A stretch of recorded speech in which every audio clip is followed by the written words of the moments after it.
भारत के साथ हमारे ताल्लुकात तो पहले ही ठीक नहीं है। पाकिस्तान जो हाई कमीशन है दिल्ली में, उसमें एक स्कूल था, हमने वो भी बंद कर दिया है। रजब तैयब अर्दवान तीसरी बार कामयाब हुए हैं, सदर मुंतखब हुए हैं। इंतखाबी नताइज के मुताबिक 52% से जायद वोट उनको मिले हैं, जबकि उनके हरीफ कमाल कलिचदारोग्लू इनको लगभग 47% वोट हासिल हुए हैं। बच्चे जो थे वो एडमिशन ही नहीं होता था, वहाँ पे एनरोल ही नहीं होते थे, तो स्कूल ही बंद कर दिया। तो ये आपको लगता नहीं है कि ये एक नया ब्लो है? 75 सालों में हमने मुआवजे और मुकाबले के अलावा किया क्या है, लेकिन उसके बावजूद भी हम एक भी फील्ड में इंडिया को पीछे नहीं छोड़ सके। अब ये पार्लियामेंट ही आप देख लें, कितना खूबसूरत और बड़ा पार्लियामेंट है। इंडिया के मुख्तलिफ जो लोग हैं वो इसकी तारीफ़ कर रहे हैं, पूरी दुनिया से इस पार्लियामेंट की तारीफ़ें की जा रही हैं। और जहाँ तक बात है उनकी तरक्की की, उन्होंने ये जो बात की कि जब हिंदुस्तान आगे बढ़ता है तो दुनिया आगे बढ़ती है, तो इससे तो कोई इनकार नहीं कर रहा है। इस वक्त वो जहाँ पर जा रहे हैं उनको कहा जा रहा है you are the boss. Super powers, बड़े तरक्की याफ्ता मुल्क उनको कह रहे हैं यू आर दी बॉस, और वेलकम कर रहे हैं। ऑटोग्राफ चाहिए, ऑटोग्राफ मांग रहे हैं उनके वजीर आजम मोदी से। अखंड भारत ये नहीं कहता कि हम आप पे पॉलिटिकल कब्जा चाहते हैं। इंडिया का कॉन्सेप्ट कल्चरल यूनिटी रहा है। इंडिया कभी, ये जो टेरिटरी इंडिया जिसको कहती है, ये किसी तलवार के दम पे नहीं बना, ये कल्चरल इवोल्यूशन से बना है हजारों साल की। गज़वा हिंद अकेली जमात ने नहीं लड़ना, मिल्ली मुस्लिम लीग नहीं लड़ेगी, पीटीआई नहीं लड़ेगी, गज़वा हिंद आप भी शामिल होंगे। हमारी ख्वाहिश है, क्योंकि हमारे नबी सल्लल्लाहु अलैहि वसल्लम का ये दरस है कि गज़वा हिंद में जो लोग शामिल होंगे बहुत ही खुशकिस्मत लोग होंगे। इंशाल्लाह हम दुआ करते हैं ये गज़वा हिंद हमारी जिंदगियों में आए। आज आसिम मुनीर 1 लाख गुरिल्ला फौज उतार दे तो उनकी कटी पतंग।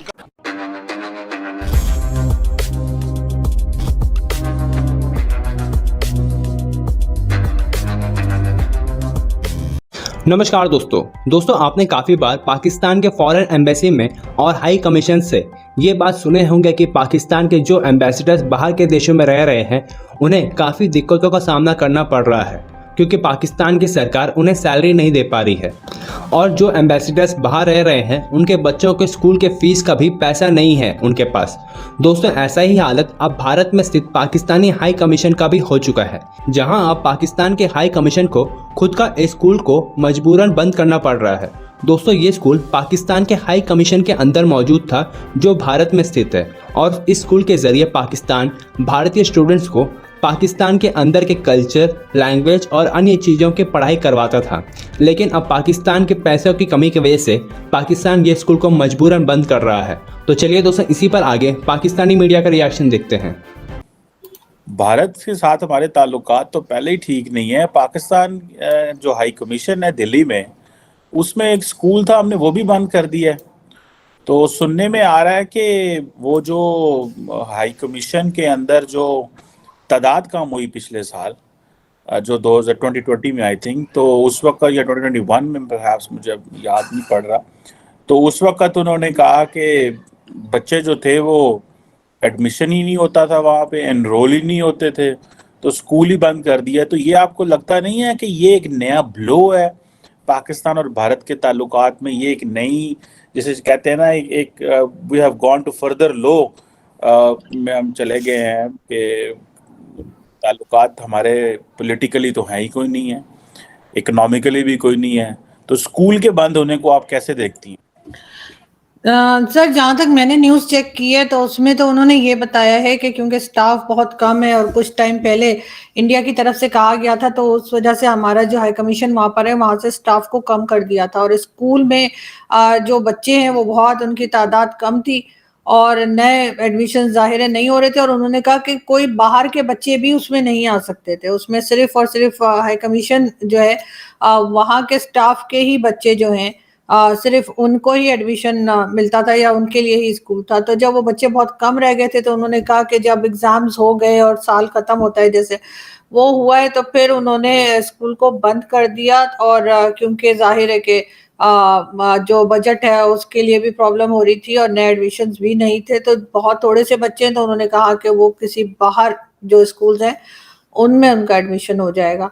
तो मुझे तो सर उसमें कोई ऐसी बात नहीं लग रही कि ठीक है, अगर बच्चों की तादाद इतनी कम है और स्टाफ बहुत कम कर दिया गया है, अगर सिर्फ 4-6 ही बच्चे हैं तो ठीक है, वो बाहर किसी स्कूल में जो है पढ़ लेंगे। और उन्होंने ये भी कहा है कि जो स्टाफ था, यानी जो टीचिंग स्टाफ था, उनको भी 1 महीने पहले बताया है, उनकी सैलरीज भी दे दी हैं।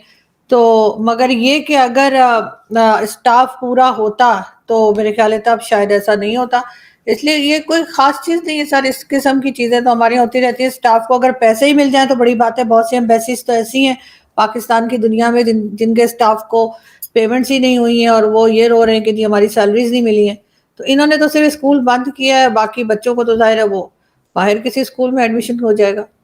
नहीं तो वो लगता है अगर ये मैडम बाकी बच्चों के लिए भी खोल दिया जाता, जो इंडिया के अंदर दिल्ली में जो बच्चे बाकी हैं, ये तो स्टाफ के लिए ना, लार्जली ये पब्लिक के लिए होता स्कूल, तो हो सकता है कि लोग उसमें और एनरोल होते, एडमिशन अच्छा स्कूल होता। तो ये ज़्यादा अच्छी चॉइस नहीं थी बजाय इसकी कि स्कूल ही बंद कर दिया जाए।